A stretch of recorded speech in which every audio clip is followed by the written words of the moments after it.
Hey everyone, Nigel and Luke here, and welcome to Crime Zone.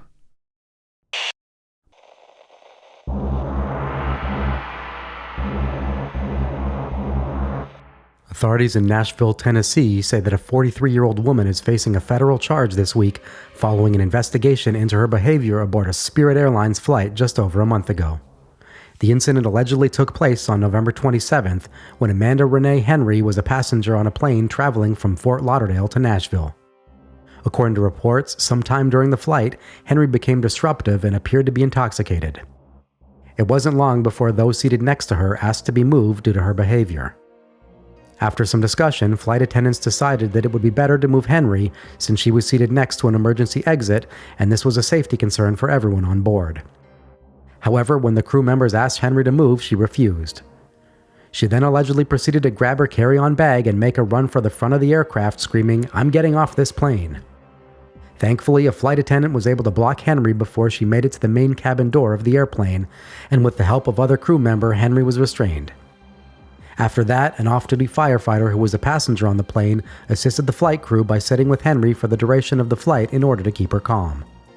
While Henry was arrested immediately after the plane landed in Nashville and charged with public intoxication, investigators announced this week that they would be pursuing an additional charge: interfering with a flight crew. The federal offense reportedly carries a potential sentence of up to 20 years in prison and a $250,000 fine. Henry turned herself in to FBI agents in Nashville on Tuesday, December 28th, and is now awaiting a court appearance.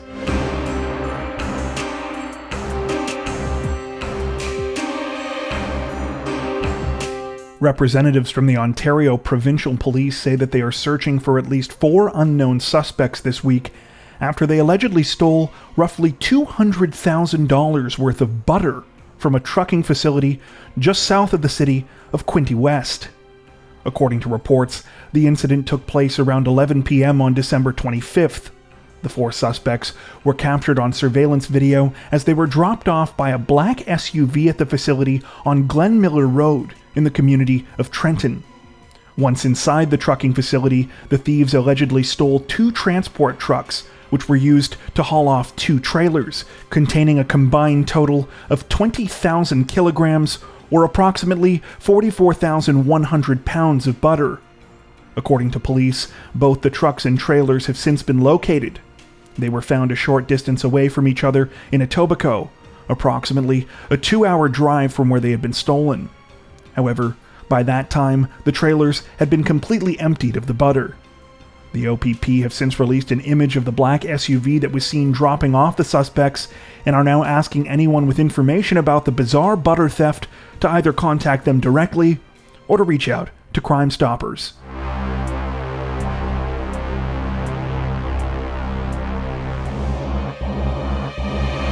Representatives from the Fresno County Sheriff's Office have officially called the disappearance of a 30-year-old mother suspicious and unusual this week, nearly a month after she was last seen in the local area.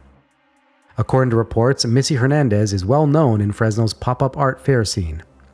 Friends and family say that she usually sets up a booth a few times a week at local art shows, selling crystals, handmade bracelets, and other items. However, no one has seen her since December 7th. Those that know Missy say that her abrupt disappearance is strange. Aside from being a regular at local art shows, it's unlike her to completely cut off contact with friends and family.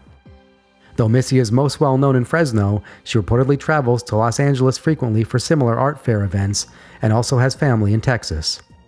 However, no one in these locations has seen or heard from her in weeks either. At the current time, it appears the detectives are remaining tight-lipped about their investigation into Missy's disappearance. They have not commented on whether there are any persons of interest connected to the case or where Missy was last seen. Nonetheless, authorities as well as Missy's family are requesting help from the public, asking that anyone with information concerning her whereabouts reach out to Fresno County sheriffs or Crime Stoppers. Missy is described as 5 feet 5 inches tall, weighing around 130 pounds. She has brown eyes, dark hair, and tattoos on her arms and legs. She also sometimes goes by the name Missy Perez.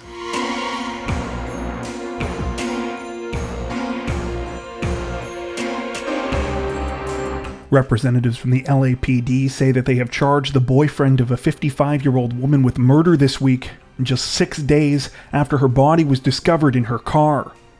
According to police, The incident began when celebrity business manager Angela Kakoski was reported missing on December 22nd. The next day, officers from the LAPD and the Simi Valley Police Department went to an address on the 1500 block of Patricia Avenue in Simi Valley as part of their investigation into Angela's disappearance. Upon discovering her vehicle outside of a house there, they conducted a search and discovered her remains.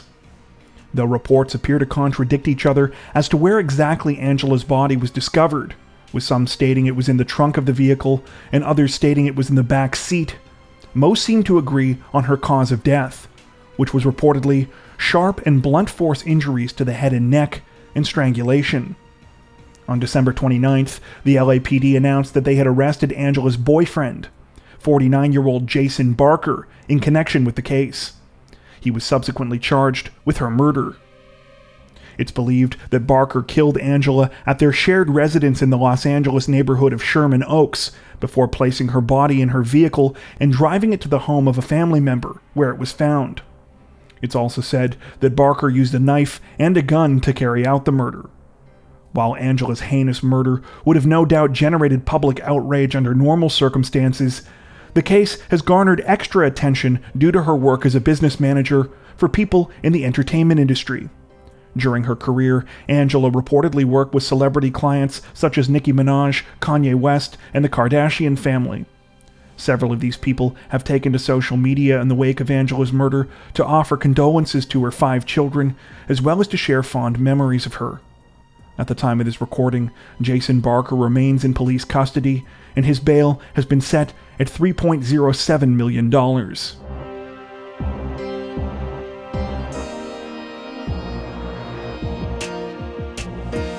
A bizarre scene played out at the Philadelphia International Airport this week when a woman was allegedly caught trying to smuggle 2 knives inside of a children's toy. According to reports, the incident took place at a security checkpoint at the airport on December 27th and began when TSA officials were scanning carry-on items belonging to the unidentified woman and her 9-year-old son. After an alarm was triggered on the X-ray machine, officers decided to take a closer look at one item in particular, a teddy bear dressed up as Darth Vader that supposedly belonged to the 9-year-old. The woman claimed it was a comfort toy for her son. However, upon further investigation, officers discovered that the back of the bear appeared to have been restitched. It turned out that 2 knives had been concealed inside the middle of the bear's stuffing. Perhaps most strangely of all about the discovery was that the knives were apparently ordinary dinner knives. It's therefore unclear why the woman attempted to smuggle them past security and what she planned to do with them once aboard the plane. Unfortunately, at the time of this recording, little else appears to be known about the bizarre incident. Neither the woman's name or age have been released. However, it's said that she could be facing a federal civil penalty for the security violation.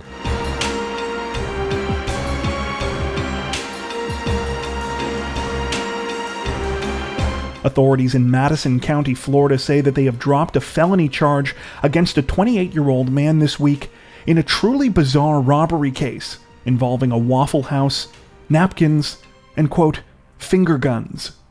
According to reports, the strange investigation began back in the middle of October when a man named Edward Rodriguez went to a local Waffle House in the city of Madison, roughly 60 miles east of Tallahassee. At around 8 p.m. this particular evening, Rodriguez reportedly walked into the restaurant and said, "Get on the ground. Y'all are getting robbed." He then stated that he was high and drunk and needed napkins. According to the Waffle House's manager, while Rodriguez was accompanied by a small dog, he was not actually armed. Instead, he simply raised both of his hands and held his fingers in the shape of a gun. After he was given the napkins he was apparently there for, he left the restaurant and drove away without any further incident. When Rodriguez was later tracked down and questioned about the crime, he reportedly admitted to being at the Waffle House and saying that he was going to rob the place, but suggested that he wasn't serious, claiming, quote, "The people must have taken it the wrong way." He was arrested and charged with unarmed robbery, which is a felony, as well as simple assault. Luckily for Rodriguez, however, when prosecutors recently reviewed the case, they decided against pursuing the unarmed robbery charge and simple assault, and instead decided to opt for disorderly conduct. Rodriguez pled not guilty last week and is now out on bond. Unfortunately, there was no word on whether the finger guns were a key part of the decision to reduce his charges.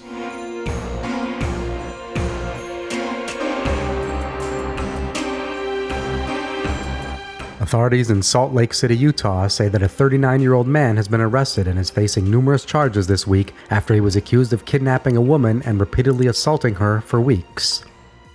According to reports, police were tipped off about the disturbing crime by a friend of the unidentified victim, who received a text message from her saying she was being held captive by a 39-year-old man named Ramon Martinez and was scared for her life. When police arrived at Martinez's home on December 29th, he allegedly opened the door wearing a hoodie and had a hand in his pocket. Officers state that it appeared he was holding a gun inside the pocket, but he complied with orders when told to put his hands in the air and was taken into custody. When police conducted a search of Martinez's home, they quickly found the alleged victim, who told them she had been held against her will for weeks. She also stated that she had been routinely beaten by Martinez during that time, and that he had told her that she had 6 months to, quote, love him or be killed. He allegedly cut a number 6 into the woman's left hand as a sign of this chilling deadline. Reports further allege that during her captivity, Martinez told the woman that he was going to go to Mexico and kill her brother. He also apparently planned to move her to a second property that he owned in Arizona. Court documents prepared following Martinez's arrest say that he is a self-described millionaire who owns a medical cannabis doctor referral service. Given his own professed access to guns and money, they say that he is a flight risk who should not be granted bail.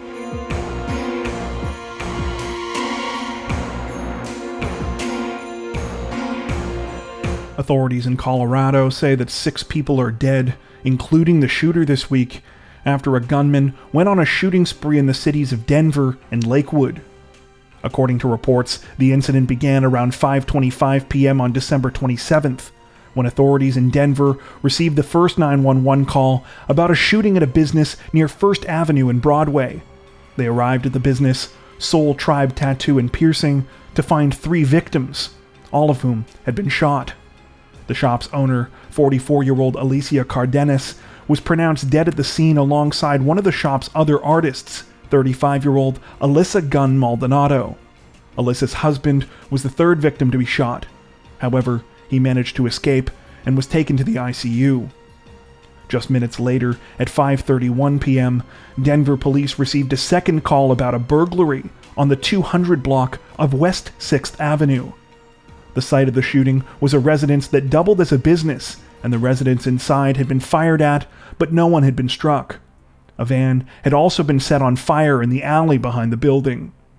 At 5:45 p.m., more 911 calls came in, this time about a shooting on the 1200 block of William Street. A man, later identified as 67-year-old Michael Swinyard, was discovered dead at the scene. While it's unclear exactly when authorities were first able to identify the suspect behind these shootings as 47-year-old Lyndon James McLeod, following the murder of Michael Swinyard, they were able to obtain information about McLeod's vehicle. The vehicle was spotted just a short time later by Denver police officers who attempted to pull McLeod over. However, he allegedly opened fire on their cruiser, hitting it and forcing it to stop. After successfully escaping the first pursuit, McLeod continued his rampage in Lakewood, where he shot and killed 38-year-old Danny Schofield at the Lucky 13 Tattoo Parlor, located along the 1500 block of Kipling Street. He then headed to the Belmar Shopping Center and to the Hyatt House, where he shot and killed 28-year-old hotel clerk Sarah Steck. After his 5th murder, McLeod was finally confronted for a second time by Lakewood police officer Ashley Ferris. Ferris ordered McLeod to lower his weapon, but he fired at her, striking her in the abdomen. However, Ferris was able to stay composed and return fire, striking and killing McLeod. He was pronounced dead at the scene. Given the horrifying scope of the shooting, even nearly a week later, a number of new details are continuing to come out in local and national news reports every day. Perhaps the most chilling of this information so far is that McLeod apparently wrote a series of violence-laden science fiction books that seem to hint at his crimes to come. The series, called Sanction, which McLeod allegedly wrote under the pen name Roman McClay, is reportedly about a main character named Lyndon James McLeod, who goes on killing rampages against those he perceives to have wronged him. Among the scenes described in the books are a shooting at a tattoo parlor. As if this weren't terrifying enough, it's believed that McCloud knew almost all of his real-life victims. Swinyard is said to be a former business partner of McCloud's, and his real name was one of those that appeared in McCloud's book series as a victim, reportedly alongside an eerily similar description of the way he would later be killed during McCloud's real-life rampage. Reports allege that McCloud was known to law enforcement prior to last Monday's shootings, and that he was investigated for undisclosed incidents in 2020 and 2021, but no charges were ever filed. At the current time, the situation is still under investigation. That's it for this edition of Crimes of the Week. If you enjoyed our video, don't forget to like and subscribe to Crime Zone for more true crime content like this, making sure to hit the notification bell to stay up to date with our latest releases. Thank you for watching.